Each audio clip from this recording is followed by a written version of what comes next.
ధృతరాష్ట్రుడు పాండవుల్ని కాశీ పంపించి కాశీలో ఉండమని చెప్పాడు. ఆ లాక్షాగృహంలో 7వ నెలలో అమావాస్య ముందు చతుర్దశి రోజున అర్ధరాత్రి 12ంటికి కాల్చమని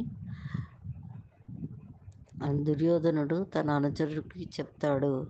అప్పుడు ఆ అనుచరుడు పురోచనుడు కాగడా పెట్టి అర్ధరాత్రి 12ంటికి వస్తున్నాడు. భీముడిని వాడిని తన్ని ఆ కాగడా అక్కడ పడేసి ఆ ఇంట్లో లోపలికి తీసుకొచ్చి గడి పెట్టేసి లాక్షాగృహాన్ని భీముడే తగలబెట్టి ఆ లాక్షాగృహంలో కింద సొరంగ మార్గంలో గుండా భీముడు అర్జునుడిని, ధర్మరాజుని, నకుల్ని, సహదేవుని, కుంతీదేవిని అందరినీ మోసుకుని కుంతీదేవిని నడుముకి కట్టేసుకున్నాడు. ఇద్దరు భుజం మీద ఇద్దరు తమ్ముళ్ళని, 2 చేతుల్లో ఇద్దరు తమ్ముళ్ళని పట్టుకుని మోసుకుని ఆ సొరంగ మార్గం గుండా గంగానది దాటి కీకారణ్యంలోకి వెళ్ళిపోయాడు.